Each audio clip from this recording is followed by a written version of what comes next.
Hello बच्चों, कैसे हैं आप सब। सोनालिका ई गुरुकुल में आपका स्वागत है।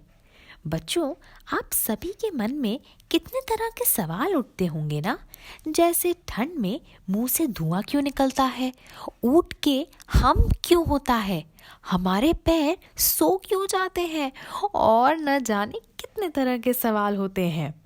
तो हमने सोचा इन सवालों के जवाब ढूंढे जाएं। तो हम लेकर आ रहे हैं वाई वाई सीरीज, जहां आपको मजेदार सवालों के मजेदार जवाब मिलेंगे। तो चलिए देखते हैं आज का पहला सवाल। सर्दियों में हमारे मुंह से धुआं या फॉग क्यों निकलता है। बच्चों, आपने देखा होगा कि सर्दियों की सुबह जब आप अपने दोस्तों के साथ बात करने के लिए मुंह खोलते हैं तो आपके मुंह से एक सफेद कोहरा निकलता है। आप बार बार ऐसा करते हैं ना, पर कभी सोचा है कि ऐसा क्यों होता है। इस फिनोमेना को कंडेंसेशन कहते हैं।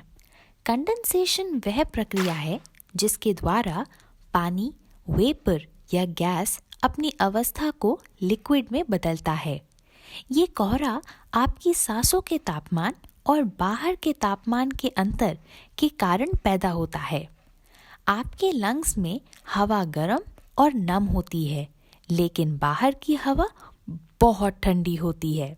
हमारे मुंह से निकलने वाली हवा में मौजूद वाटर वेपर ठंडी होकर छोटी छोटी बूंदों का रूप ले लेती हैं।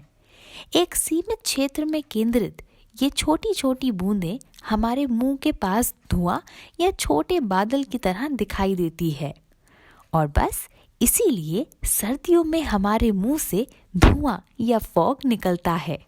तो बच्चों, अगली बार जब आपके मुंह से धुआं निकले तो समझ जाइएगा उसके पीछे का कारण। हमारा दूसरा सवाल, ऊँट के हम्प या कूबड़ क्यों होते हैं। ऊँट रेगिस्तान की शान है कि नहीं बच्चों। जब मैं छोटी थी तो ऊँट को देखकर हमेशा सोचती थी कि इनके ये हम्प या कूबड़ क्यों होते हैं। क्या आपके मन में भी ये सवाल आया है और कभी आपने इसका जवाब ढूंढा है। चलिए देखते हैं क्या है इसका मजेदार सा जवाब। लोगों को लगता है कि कैमल्स अपने हम्प में पानी स्टोर करके रखते हैं, पर असलियत में कैमल्स का हम्प फैट का एक बहुत बड़ा भंडार है।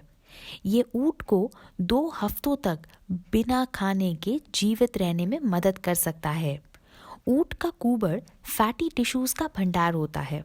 जब कैमल्स को लंबी दूरी तय करनी पड़ती है तो ये टिश्यूज सोर्स ऑफ एनर्जी की तरह एक्ट करते हैं। ये टिश्यूज फैट को पानी और एनर्जी में परिवर्तित करते हैं ताकि ऊँट अपना काम आराम से कर सके। जब रेगिस्तान में भोजन और पानी की कमी होती है तो ऊँट के कूबड़ में जमा फैट ही उसे जीवित रहने देती है। एक हेल्दी कैमल का बड़ा और सीधा कूबड़ होता है और इसका वजन 35 किलो तक हो सकता है। रेगिस्तान में एक लंबी थका देने वाली यात्रा के बाद ऊँट का कूबड़ नीचे जा सकता है या झुक सकता है।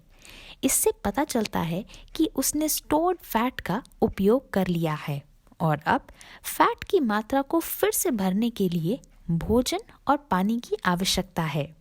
हम मनुष्य और अन्य जानवर अपनी मसल टिश्यू या फिर त्वचा के नीचे हमारी परत में फैट स्टोर करके रखते हैं। ऊँट एकमात्र ऐसा जानवर है जो अपने कूबड़ में फैट स्टोर करता है। तो बच्चों, मैं उम्मीद करती हूँ कि आपको हमारे ये वाई क्वेश्चंस में मज़ा आया होगा। ऐसे ही और मज़ेदार सवालों के मज़ेदार जवाबों के लिए सोनालिका ई गुरुकुल के चैनल को लाइक, शेयर एंड सब्सक्राइब करें।